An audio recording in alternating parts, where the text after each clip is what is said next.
Halo, selamat pagi semuanya. Senang sekali ya bisa bertemu kembali melalui video e-learning ini, khususnya untuk membahas materi kuliah pengantar statistik sosial. Nah, pada pertemuan kedua ini kita akan membahas tentang sejarah dan perkembangan statistika. Tapi memang yang kita bahas di sini tidak terlalu detail ya.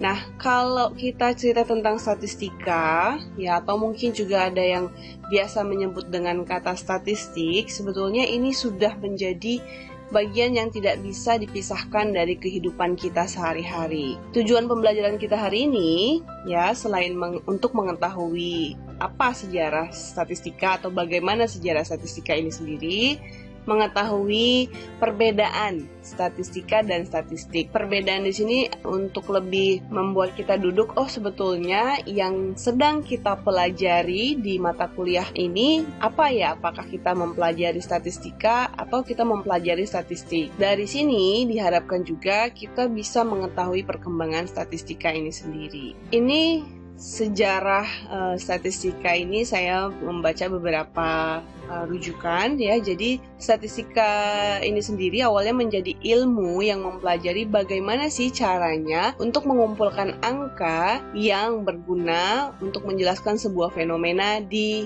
masyarakat. Nah, kemudian berkembang di tahun 1700-an sebagai ilmu yang berguna bagi sebuah negara.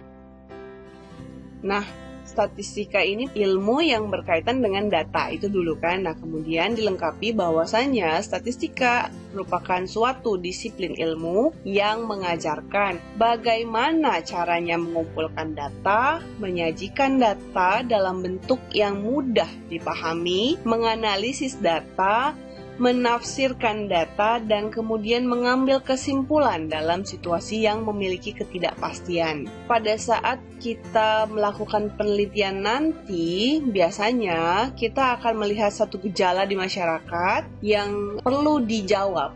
Nah, itulah kemudian kita bisa menggunakan ilmu statistika ini untuk nanti akhirnya kita bisa menjelaskan fenomena yang terjadi di masyarakat tersebut.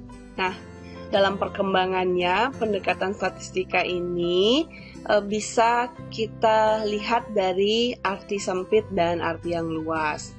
Statistika dalam arti sempit ini, dia menggambarkan data yang terkumpul dalam bentuk analisis sederhana yang tidak bermaksud untuk membuat generalisasi. Analisis sederhana ini misalnya ada yang namanya analisis data tunggal, persentil, mean, median, modus, standar deviasi. Kita tidak bertujuan untuk membuat generalisasi. Sedangkan statistika dalam arti luas, dia ini dipandang sebagai alat yang digunakan untuk menganalisis data yang dikumpulkan tadi, kemudian bisa bermanfaat untuk digeneralisasikan, untuk menjelaskan satu fenomena. Nah, statistika bisa disebut juga sebagai ilmu yang mempelajari angka-angka yang mengandung informasi. Nah, angka yang mengandung informasi ini bisa disebut sebagai statistik dan juga parameter. Nah, kapan dia disebut statistik? Ketika angka-angka yang mengandung informasi ini diambil dari sampel. Nah, sedangkan disebut parameter ketika angka-angka yang diperoleh dari sebuah populasi.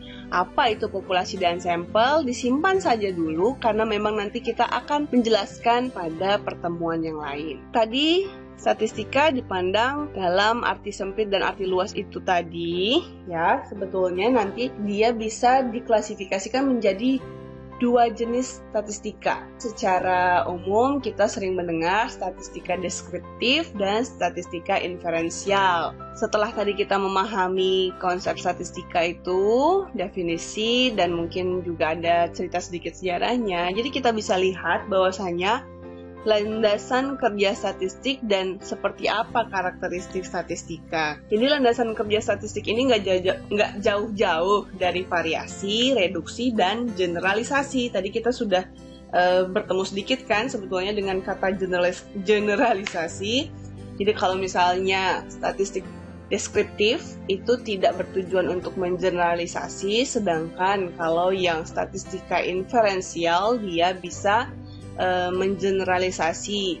Tapi itu juga akan bergantung ya pada kemudian bagaimana representasi data tersebut. Nah, landasan kerja statistik yang disebut variasi ini karena memang didasarkan pada kenyataan kita ini sebagai seorang peneliti nantinya selalu menghadapi persoalan dan gejala sosial yang bermacam-macam, ya, yang bervariasi dalam bentuk tingkatan dan juga jenis. Nah, kemudian reduksi ini sebetulnya berkaitan dengan nanti pengambilan sampel. Generalisasi ini tadi sudah kita singgung sedikit, sekalipun penelitian dilakukan terhadap sebagian dari seluruh kejadian yang hendak diteliti, kita hanya menggunakan sampel, tapi kesimpulan dari penelitian ini bisa kita jadikan untuk keseluruhan populasi ketika memang representatif. Nah, dari situ kita bisa kemudian memahami karakteristik dari statistika. Yang pertama, statistika bekerja dengan angka. Nah, angka di dalam statistik ini sendiri dia bisa disebut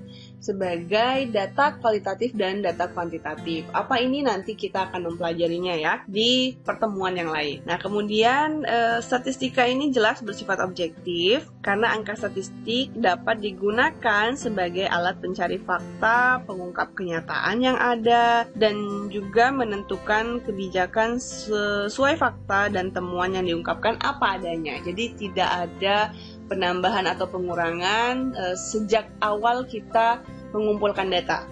Nah, kemudian yang ketiga, statistika ini bersifat universal atau umum. Karena statistika tidak hanya digunakan dalam satu disiplin ilmu. Nah, bahkan kayak kita yang orang sosial juga menggunakan statistika ataupun statistik ini sendiri.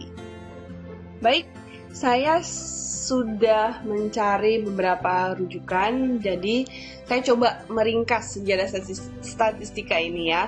Kalau kita lihat salah satu jurnal, dia menggambarkan bahwasanya statistik ini sudah ada sejak di era Mahabharata. Sudah mulai sebetulnya raja-raja pada masa itu mengenal aktivitas mengumpulkan data ini. Nah, sebagai contoh saya ada ambil Kekaisaran Romawi sudah melakukan survei terkait dengan angka kelahiran dan kematian penduduk.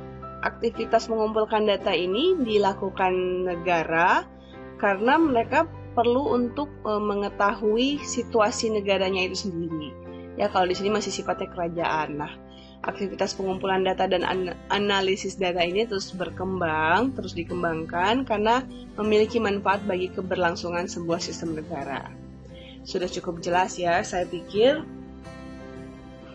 Karena kalau kita cerita zaman dulu, ya diharapkan dengan mengumpulkan data keadaan masyarakat, diharapkan bisa menyelesaikan masalah yang ada, misalnya soal pembayaran pajak, kemudian bagaimana untuk membayar gaji pegawainya, atau berapa lahan yang masih tersedia. Nah, pada zaman dulu itu sebetulnya sudah menggunakan ilmu statistik yang sederhana. Nah, kemudian di tahun 1600-an, ya ini si John Brown mendirikan sekolah aritmatika politik pertama di Inggris, ya, sekolah sains yang lebih dekat dengan pemahaman modern tentang statistik. Bahkan nanti ada salah satu tokoh statistika modern yang bernama Carl Pearson, dia menyebutkan bahwasannya John Brown ini sebagai salah satu tokoh penting dalam ilmu statistik, disebut juga sebagai bapak statistik. Nah, kemudian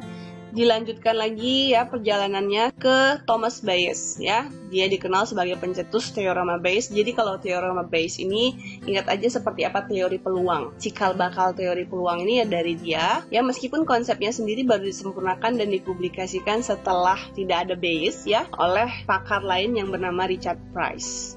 Jadi memang ilmu statistik ini dipelajari oleh berbagai tokoh sehingga akhirnya Carl Pearson ini dianggap sebagai tokoh atau bapak statistik modern karena telah meletakkan dasar bagi disiplin statistik matematika. Nah, di tahun 1911 dia mendirikan Departemen Statistik di universitas yang pertama di dunia. Nah, selain itu, kenapa dia disebut juga sebagai tokoh statistik modern? Ya, dia pertama sekali mendefinisikan tentang koefisien korelasi sebagai produk momen dan mempelajari hubungannya dengan regresi linear. Apa itu? Nah, disimpan saja dulu semua karena itu nanti kita akan bertemu pada saat mulai menggunakan menggunakan konsep statistik ini sebagai alat analisis. Lalu kemudian ada yang namanya Spearman. Nah, Spearman rank ini ya biasanya juga digunakan oleh anak-anak ilmu sosial karena memang menggunakan statistik yang non-parametrik. Nah, statistik non-parametrik ini bagian dari statistik inferensial. Jadi kalau statistik tadi kita sudah sebutkan ya, ada statistik dalam arti sempit dan luas, ada deskriptif dan inferensial. Nah, inferensial ini diturunkan lagi, ada yang parametrik dan non-parametrik. Saya hanya mengenalkan aja dulu nama-nama istilah-istilah itu supaya nanti di pertemuan yang lain kita sudah mulai familiar dengan konsep-konsep statistik tadi. Nah, kemudian ada nama-nama lain, ada Frank Wilcoxon, Andrei Kolmogorov, Maurice George Kendall, William Kruskal, dan lain-lain. Nah, kenapa saya bold nama belakang mereka? Mereka ini sudah membuat sebuah rumus, ya, melahirkan sebuah rumus yang kemudian digunakan oleh kita di sekarang ini. Nah, kalau misalnya pakai salah satu aplikasi statistik, software analisis yang kalau saya baru memahami dengan tidak cukup baik juga, tapi cukup memahami SPSS. Nah, kita bisa menemukan ada Wilcoxon, Kolmogorov, Kendall, Kruskal. Nah, tapi memang penggunaannya itu juga harus kita ketahui kapan kita menggunakan rank Spearman, kapan kita pakai person product moment. Makanya tadi saya sudah sebutkan bahwasanya Spearman rank ini adalah versi statistik non-parametrik dari korelasi person. Kapan kemudian kita tahu ini termasuk non-parametrik dan parametrik, kita bisa melihat dari jenis datanya. Seperti apa itu? Nah, nanti kita akan lanjutkan pada pertemuan yang lain-lain. Jadi,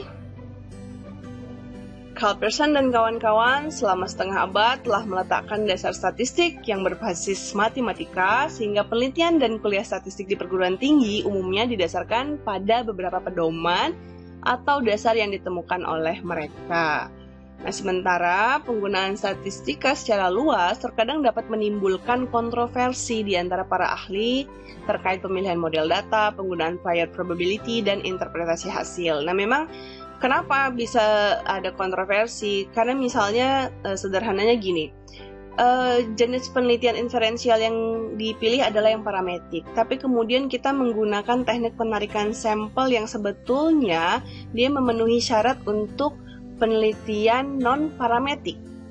Nah, beberapa ahli menganggap hal itu tidak masalah sepanjang memang bisa jelas ya alasan kenapa kita menggunakan teknik penarikan sampel yang lebih cocok untuk non-parametrik, sementara ini adalah penelitian parametrik.